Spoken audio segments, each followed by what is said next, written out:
Now fertilisation के process में क्या होगा, haploid male and female gamete एक दूसरे के कांटेक्ट में आएंगे और उनके जो प्रो न्यूक्लियाई होंगी वो आपस में फ्यूज हो जाएंगे।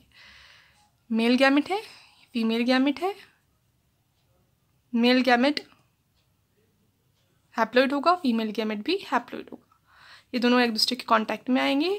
जो मेल गैमेट है स्पर्म, ये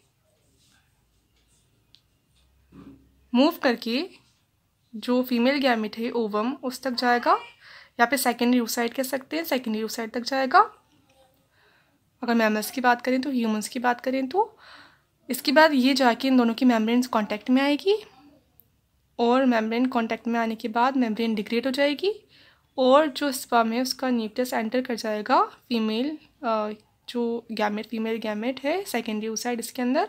जैसे ही एंटर करेगा वैसे ही जो सेकेंडरी oocyte है इसमें सेकेंड मियोसिस डिवीजन हो जाएगा और इससे ओवम प्रोड्यूस हो जाएगा। ओवम का जो न्यूक्लियस है वो प्रोड्यूस हो जाएगा। अब इस सेल के अंदर जो दो न्यूक्लियाई प्रेजेंट है, एक तो स्पर्म का न्यूक्लियस प्रेजेंट है, एक ओवम का न्यूक्लियस प्रेजेंट है, इन दोनों को ये क्या कहेंगे, प्रो न्यूक्लियाई।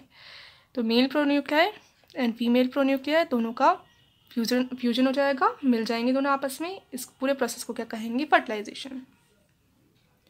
तो फर्टिलाइजेशन में कितने स्टेप्स हुए, 2 हुए। एक तो स्पर्म स्विम करके जाएगा ओवम तक और दोनों की मेम्ब्रेन्स कांटेक्ट में आएंगी और स्पर्म एंटर कर जाएगा एग के अंदर। इसके बाद सेकेंड स्टेप होगा, दोनों की प्रो न्यूक्लियाई जो हैं वो आपस में फ्यूज हो जाएंगे और क्या बनेगा, फिर दोनों की एन जो न्यूक्लियाई हैं वो फ्यूज हो गए और बन गया डिप्लॉइड जाइगोट का फॉर्मेशन हो जाएगा। अब जो फर्टिलाइजेशन है ये कितने टाइप का होता है, ये 2 टाइप्स का होता है। इसका मीडियम क्या है, कहाँ पर हो रहा है ये, उसके बेसिस पे कितने टाइप का होगा, ये 2 टाइप्स का होगा। First external and second internal. External कहाँ होगा, दोनों ही पेरेंट की बॉडी के बाहर होगा, आउटर मीडियम में। और आउटर मीडियम मोस्टली क्या होता है, वाटर होता है। तो पानी के अंदर अगर फर्टिलाइजेशन हो रहा है तब उसको कहेंगे एक्सटर्नल फर्टिलाइजेशन। इसमें दोनों ही जो गैमेट्स होते हैं वो रिलीज़ हो जाते हैं, मोस्टली वाटर में ही होते हैं, पर ज़रूरी नहीं है, वैसे मोस्ट केसेस में वाटर में ही रिलीज़ होंगे मेल एंड फीमेल गैमेट। फिर मेल गैमेट स्विम करके जाएंगे फीमेल गैमेट तक और फर्टिलाइजेशन का प्रोसेस कंप्लीट हो जाएगा। तो किस में होगा, ये जो एक्वेटिक ऑर्गेनिजम्स होते हैं उनमें मेनली एक्सटर्नल फर्टिलाइजेशन होता है। जो एम्फीबियंस होते हैं, एम्फीबियंस भी डिपेंडेंट होते हैं वाटर पे रिप्रोडक्शन के लिए, तो एम्फीबियंस में भी मोस्टली एक्सटर्नल फर्टिलाइजेशन ही होता है। तो जो फिशेस हैं या फ्रॉग है, टोड्स हैं या अदर जो इन्वर्टिब्रेट्स है, स्टारफिश, हाइड्रा, इन सब में कौन सा होगा, एक्सटर्नल फर्टिलाइजेशन ही मिलेगा।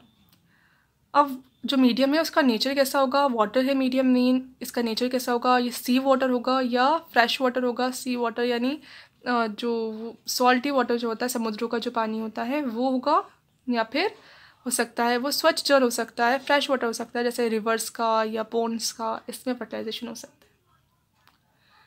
अब अगर कहाँ होगा, कौन सा मीडियम है, एक्सटर्नल में भी कहाँ हो रहा है फर्टिलाइजेशन, सी वाटर में हो रहा है। सी वाटर में क्या होगा, जो ऑर्गेनिज्म सी में रह रहे हैं वो जब मैच्योर हो जाएंगे तो मेल्स एंड फीमेल्स दोनों ही क्या कर देंगे, अपने गैमेट्स को वाटर में सी वाटर में रिलीज़ कर देंगे।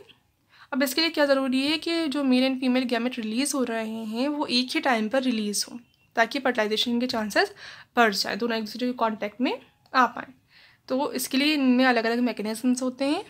फॉर एग्ज़ाम्पल जो सी अर्चिन है, सी अर्चिन में क्या होता है, ये कैसे रहते हैं, एक जगह पर ही रहते हैं, मोस्टली इस स्पीशीज़ के ऑर्गेनिज्म पास पास रहते हैं। अब सी अर्चिन में अगर मैच्योर फीमेल्स 1 और 2 और 3 फीमेल्स क्या करती हैं, मैच्योर हो जाती हैं, तो वो अपने एग्स को रिलीज़ कर देती हैं, अपने गैमेट्स फीमेल गैमेट्स को रिलीज़ कर देंगी। फीमेल गैमेट्स के साथ फिर क्या रिलीज़ होता है, एक स्पेशल सब्सटेंस रिलीज़ होता है जिसका सीक्रेशन कौन करती हैं, इनकी ओविडक्ट्स करती हैं। फिर वो सब्सटेंस रिलीज़ हो जाता है वाटर में एग्स के साथ। वो वाटर पे कहाँ तक पहुँच जाता है, दूसरी जो अदर फीमेल्स होती हैं वो उन तक पहुँच जाएगा और उनको सिग्नल देगा, उनको इंड्यूस करेगा काय के लिए कि वो भी अपने एग्स को, गैमेट्स को, फीमेल गैमेट्स को रिलीज़ कर दें।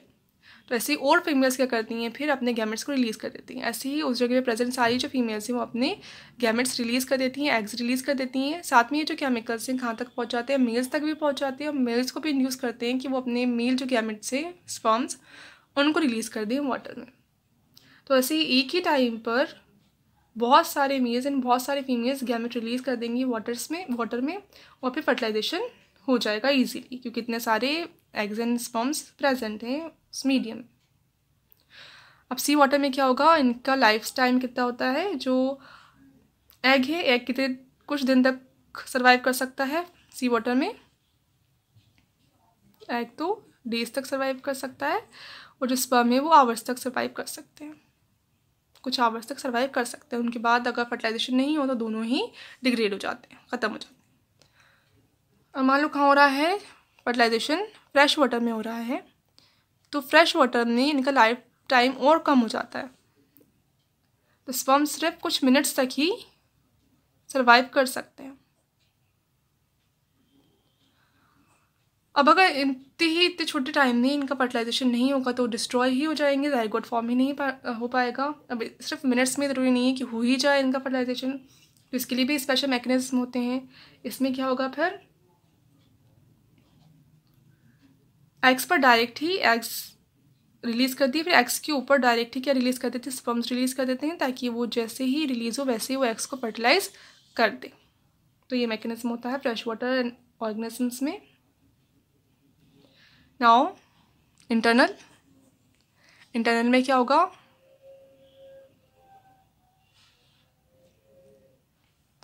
इंटरनल में बॉडी के अंदर होगा, तो मोस्टली फीमेल की बॉडी के अंदर होता है। फीमेल की बॉडी के किस पार्ट में होगा, फिर इसका जो रिप्रोडक्टिव सिस्टम है ओविडक्ट या फिर ओवरी में होगा। तो मोस्ट केसेस में तो कहाँ होता है, ओविडक्ट में होता है, और अदर्स में फिर ओवरी में भी हो सकता है।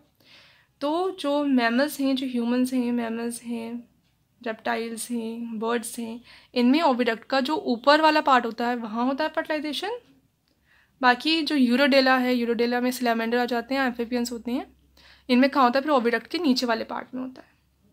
अब कुछ मैमल्स हैं और जो फिशेस होती हैं, विविपेरस फिशेस, गैम्बूसिया, कैसी फिशेस होती हैं, नॉर्मल फिशेस तो एग लेइंग होती हैं, अंडे देती हैं, पर कुछ विविपेरस होती हैं जो डायरेक्ट ही यंग वंस को बर्थ देती हैं, जैसे गैम्बूसिया। इसमें कहाँ होगा फिर फर्टिलाइजेशन, जो ग्राफियन फॉलिकल बन गई थी उस ग्राफियन फॉलिकल से एग रिलीज ही नहीं होता, ओव्यूलेशन ही नहीं होता, इस स्पर्म जो है वो उस ग्राफियन फॉलिकल के अंदर पहुँच जाता है और वहीं पर एग को, ओवम को फर्टिलाइज कर देता है। तो कौन से मैमल्स होते हैं जिनमें ग्राफियन फॉलिकल में होता है, तो इसका एग्जांपल आ जाएगा एरिक्युलस। एरिक्युलस कैसा होता है, माउस लाइक मैमल होता है, तो नोट्स में मेंशन नहीं किया हुआ, उसमें मेंशन कर देना कौन सा मैमल, एरिक्युलस। अब अगर अपन देखिए स्पर्म्स के नंबर के अकॉर्डिंग कितने टाइप का हो सकता है फर्टिलाइजेशन, मीडियम के अकॉर्डिंग तो हो सकता है एक्सटर्नल इंटरनल। अब स्पर्म के नंबर के अकॉर्डिंग कितना हो सकता है, ये 2 टाइप्स का हो सकता है, मोनोस्पर्मिक एंड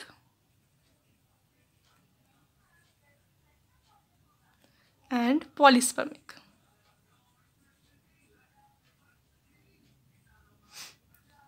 अब क्या होगा, मोनोस्पर्मिक में तो सिर्फ ओवम के अंदर सिर्फ एक ही स्पर्म एंटर करे, तब उसको क्या कहेंगे, मोनोस्पर्मिक। तो ज़्यादातर ऑर्गेनिजम्स में ऐसा ही मिलता है, जो मैमल्स हैं उनमें भी ऐसा ही मिलता है, जो सी अर्चिन है उसमें भी ऐसा ही मिलता है कि ओवम के अंदर सिर्फ एक ही स्पर्म एंटर कर पाता है, उसके बाद कोई दूसरा स्पर्म एंटर नहीं कर पाता। अब मान लो ऐसे स्पीशीज़ जिसमें मोनोस्पर्मिक फर्टिलाइजेशन हो, उसमें किसी रीज़न से मान लो एक से ज़्यादा एंटर कर जाए, तो फिर वो जो जाइगोट फॉर्म होगा वो डेवलप नहीं हो पाएगा अच्छे से और एम्ब्रियो नहीं बन पाएगा, उसमें अबनॉर्मलिटी आ जाएगी। पॉलीस्पर्मिक में अगर ओवम में कितने एक से ज़्यादा अगर स्पर्म एंटर कर जाए तब उसको क्या कहेंगे, पॉलीस्पर्मिक। इसमें भी 2 कंडीशंस हो सकती हैं, पैथोलॉजिकल एंड फिजियोलॉजिकल। पैथोलॉजिकल में तो यही वाली कंडीशन आ जाएगी, अगर ऐसी स्पीशीज़ जिनमें कौन सा है नॉर्मली मोनोस्पर्मिक, और अगर उनमें किसी रीज़न की वजह से पॉलीस्पर्मिक हो जाए, एक से ज़्यादा एंटर कर जाए और फिर डेवलपमेंट अब नॉर्मल हो, तब तो कौन सा हो जाएगा, वो पैथोलॉजिकल पॉलीस्पर्मिक डिजीज़ हो जाएगा। पर कुछ स्पीशीज़ ऐसी होती हैं जिसमें नॉर्मली होता है क्या है, पॉलीस्पर्मिक ही होता है, तो उसमें एक ओवम में एक से ज़्यादा स्पर्म एंटर तो कर जाते हैं, बट जो प्रोन्यूक्लियाई हैं वो सिर्फ एक के साथ ही फ्यूज़ होता है, एक स्पर्म का प्रोन्यूक्लियाई ही ओवम के प्रोन्यूक्लियाई के साथ फ्यूज़ हो पाता है, सबका नहीं होता। सबका फिर जो बच गए उनका डिग्रेड हो जाएगा। एंटर तो कर गए पर सिर्फ फ्यूजन किसका हुआ, एक मेल गेमेट का एक फीमेल गेमेट, एक फीमेल न्यूक्लियाई के साथ ही होगा। ये किसमें मिलती है कंडीशंस, कुछ एम्फीबियंस जो होते हैं उनमें मिलती है, और रेप्टाइल्स में, बर्ड्स में मिलती है, इन सब में ये कंडीशन मिलती है।